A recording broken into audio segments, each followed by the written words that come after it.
Welcome back to another episode of the Quilty Life. And today we're going to talk about improv trip around the world blocks, which is what you're looking at right here. So this is a quilt that I made a few years ago.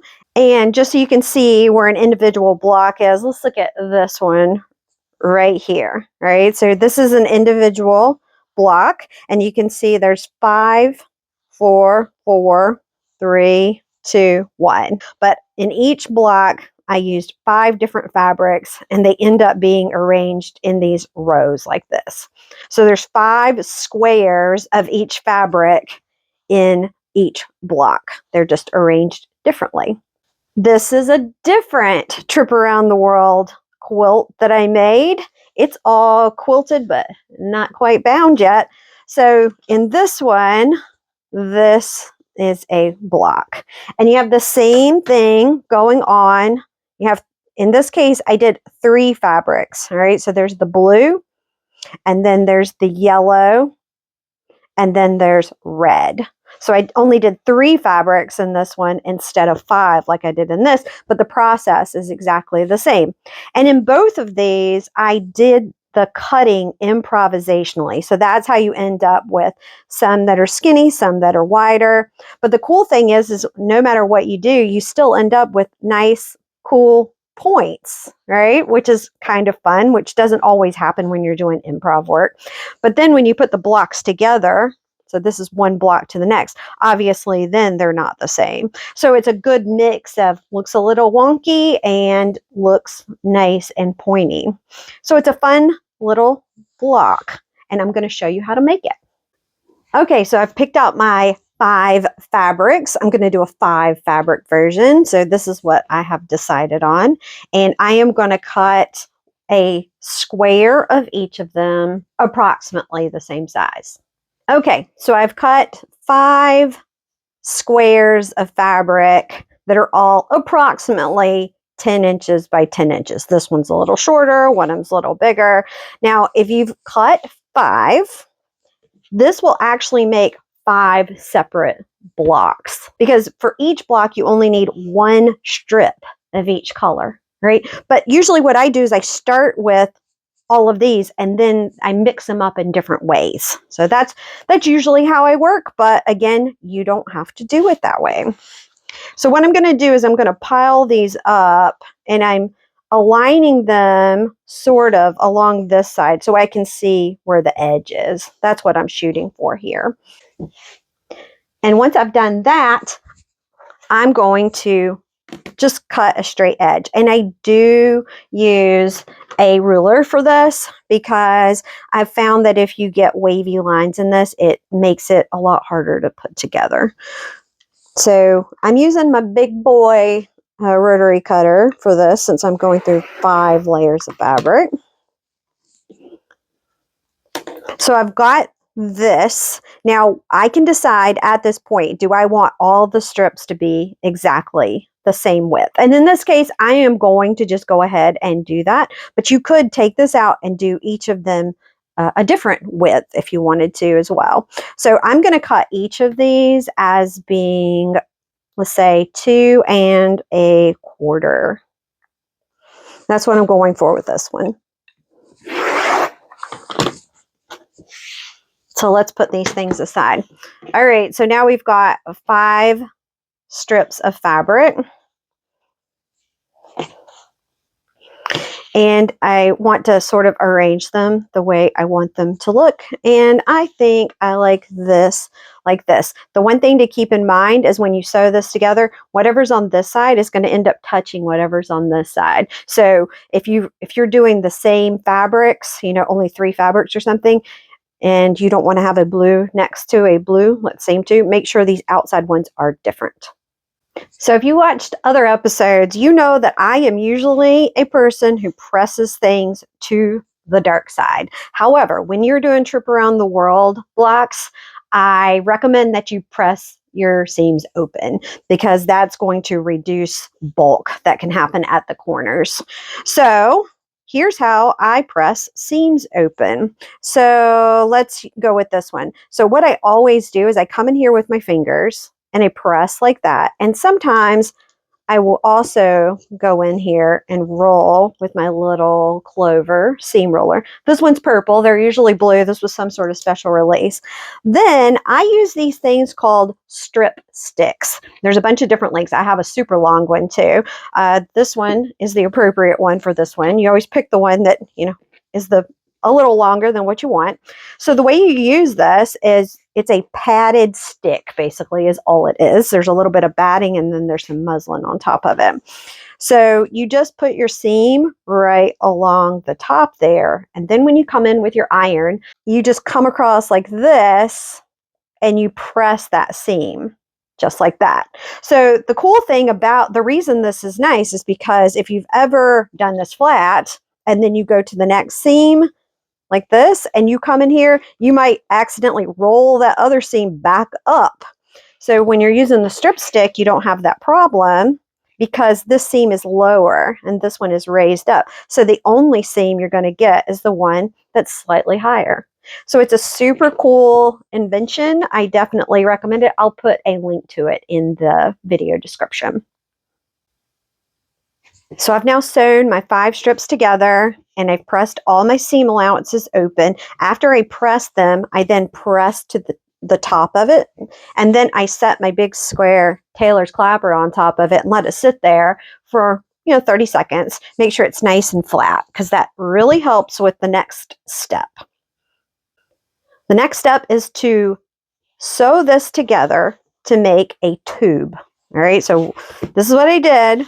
So the 2 long edges, I am just going to put them together this way, right sides together, and then I'm going to sew 1/4 inch seam along this edge, which makes a tube. Right sides together, that's important. And there we go. I've sewn that seam. Now, the strip stick comes in super handy at this point because I'm able to stick it in the tube to help me out. If you were trying to press the seam open flat on the table, you might press some weird seams in or undo the pressing that you did on the other side. So usually what I do on these is I put the strip stick in, finger press it a little bit, and then run the iron along there to lock it in. And now we have a tube. So it's a tube like this. And we just need to decide, we just need to make it flat. Right? It doesn't matter where we do it. We just need to make sure, I try to make sure that we don't have seam or seam allowance on the fold at the top or the bottom, because that can make your cuts get a little weird or lumpy. So I am going to look at this and say, okay, I am going to make 4 cuts because I want 5 separate strips, right? So, and then I want the edges to be cleaned up as well. So I'm going to kind of look, let's peek at the other side. This side is actually easier to see where I probably need to cut to make sure that I have straightened up sides. All right, so let's go ahead and straighten up the sides first so I don't have to worry about that. So I've just cut these 2 pieces off. Now, I need to make 4 cuts. I can do this evenly. If I do it evenly, because I did the first cuts evenly, I will end up with a perfect trip around the world block. But I want to make mine wonky. So I'm not going to make them all the same width at this point.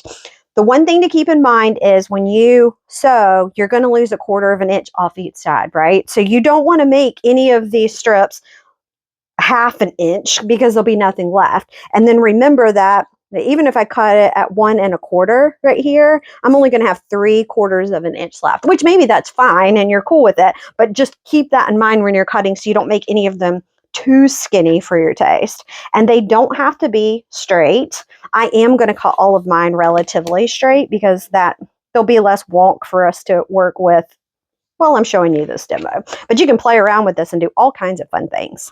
So I'm going to cut this one here and sort of here. And then I'm going to do a really kind of fat one like that. And then I'm going to cut these sort of like in the middle, or maybe I'll make that one let's make this one skinnier and this one wider.